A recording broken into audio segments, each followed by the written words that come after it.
Bismillahirrahmanirrahim. Assalamualaikum warahmatullahi wabarakatuh. Masih dengan saya Murjiatur Rahma Al-Mulkiyata dengan NIM 241080285. Saya dari kelas C Perbankan Syariah, Fakultas Ekonomi dan Bisnis Islam, UIN Sunan Kalijaga.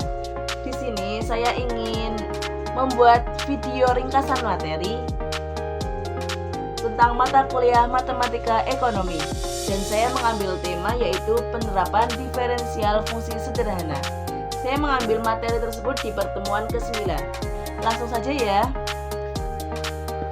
Penerapan ekonomi. Nah, di penerapan ekonomi ini bisa melalui dengan yang pertama adalah permintaan, dan yang kedua adalah penawaran, dan yang ketiga adalah produksi.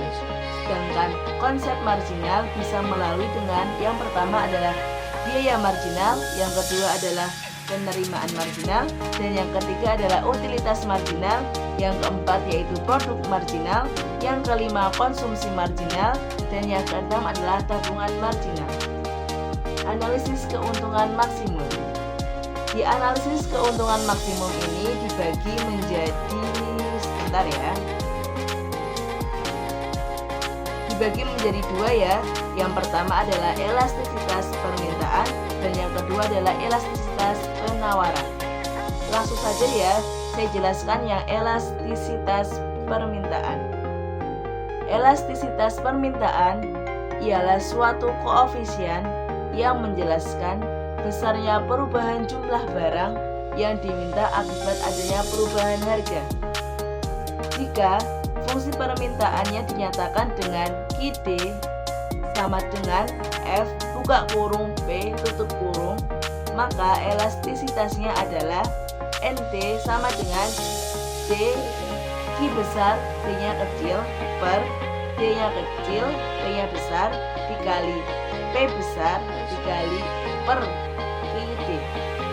Ulangin ya, ND sama dengan D kecil Q besar D kecil per D kecil P besar dikali P besar per QD, di mana D QD per DP tak lain adalah QD atau F aksen P. Permintaan akan suatu barang dikatakan bersifat elastik dengan permintaan akan suatu barang dikatakan bersifat elastik uniter dengan ting-tong. Nah, sedangkan permintaan akan suatu barang bersifat inelastik jika ting-tong. Nah, itu ya sudah saya berikan contohnya ya. Kalau dijelaskan dengan perkataan kayak agak sulit, jadi saya tampilkan dengan gambaran ya. Nah, barang yang permintaannya elastik mengisyaratkan bahwa jika barang tersebut berubah sebesar persentase tertentu, maka permintaan terhadapnya akan berubah dengan persentase yang lebih besar daripada persentase perubahan harganya. Contoh soal ya, semisal dia soal seperti ini. Fungsi permintaan akan suatu barang ditunjukkan oleh persamaan QD sama dengan 25 dikurangi 3P pangkat 2. Tentukan elastisitas permintaan pada tingkat harga pasar dengan nilai pasarnya yaitu 5. Jawabannya adalah diketahui QD sama dengan 25 dikurangi 3P pangkat 2, maka Q aksen D sama dengan D kecil Q besar D kecil, atau bisa jadi D QD per DP sama dengan min 6P. Langsung saja ya, D QD per DP dikali P per QD sama dengan min 6P dikali P per 25 dikurangi 3P pangkat 2, yaitu jawabannya adalah min 6 buka kurung dikali 5 tutup kurung dikali 5 per 25 dikurangi 75, yaitu adalah 3 elastik. Artinya pada harga pasar 5, jika harganya naik sebesar 1%, maka permintaan suatu barang akan turun sebesar 3%. Nah, itu adalah penjelasan dari elastisitas permintaan. Yang kedua yaitu elastisitas penawaran.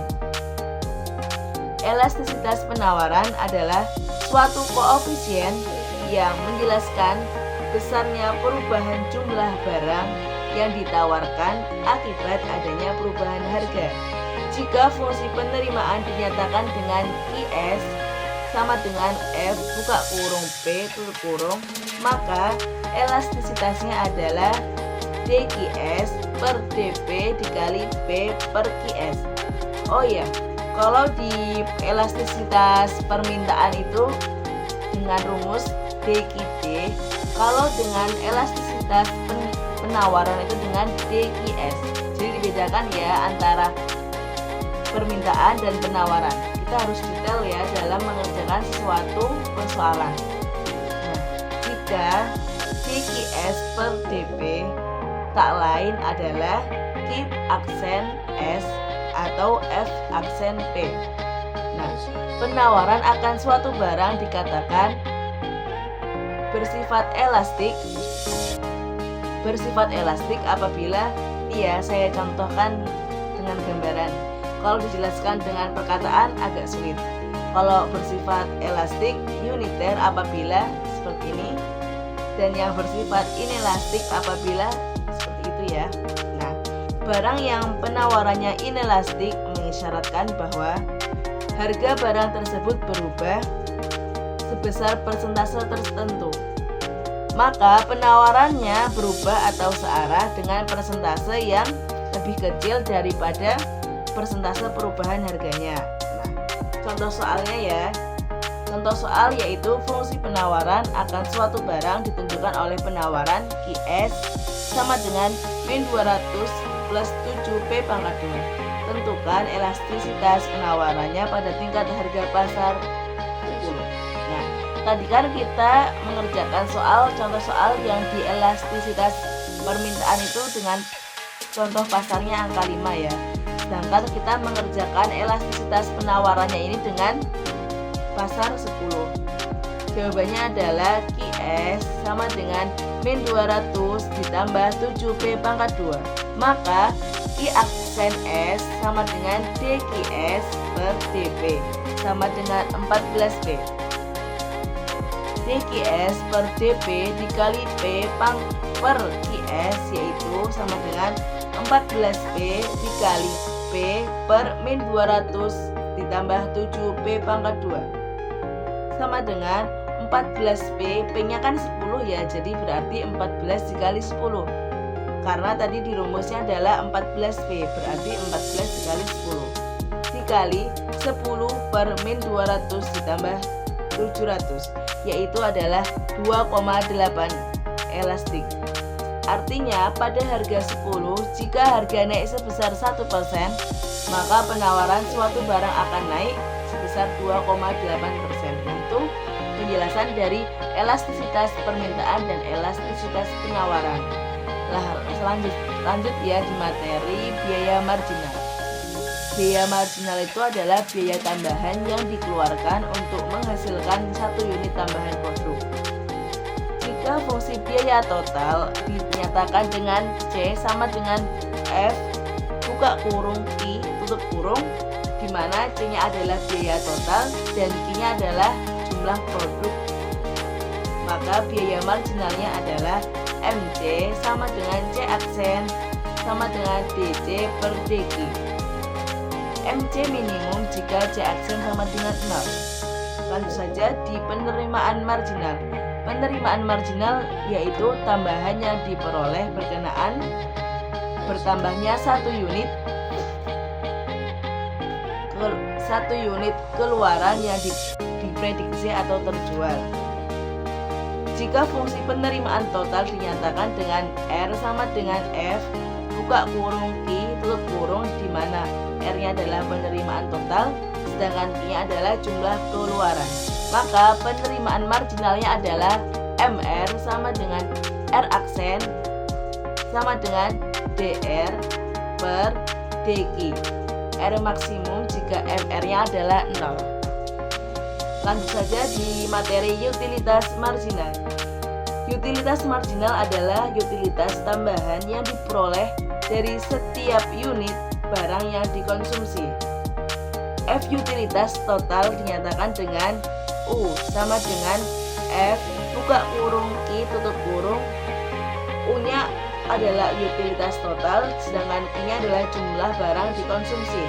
Maka utilitas marginalnya adalah MU sama dengan U aksen sama dengan DU per DQ. Nah, U maksimum pada MU-nya yaitu sama dengan 0.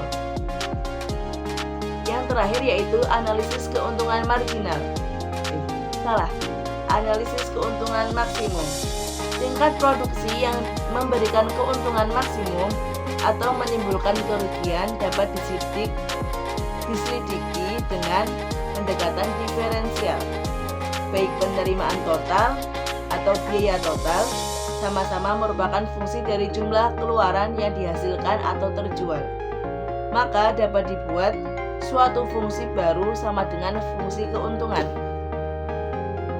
Nah, penerimaan total itu dengan lambang R, sedangkan biaya total dilambangkan dengan C, dan pengeluaran yang dihasilkan atau terjual itu dilambangkan dengan Q. Nilai ekstrim atau optimum dapat dicantumkan dengan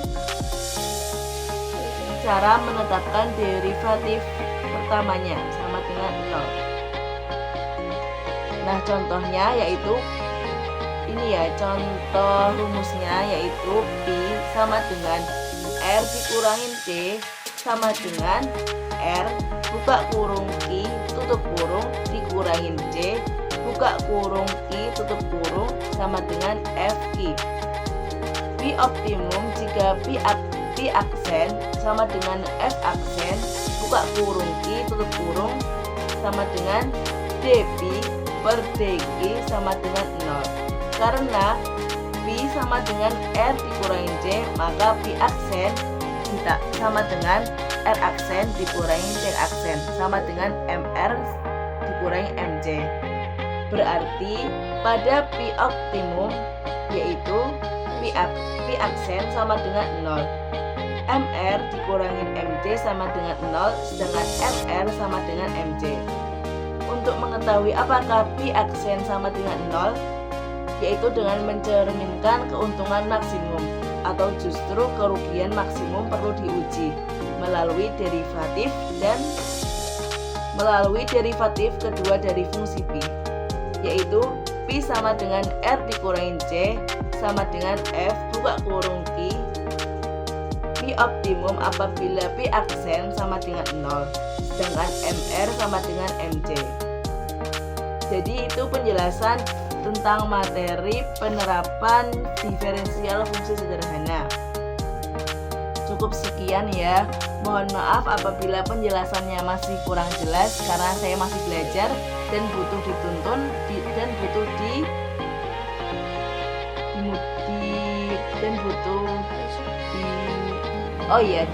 dibimbing. Jadi cukup sekian materi saya yang bisa saya jelaskan.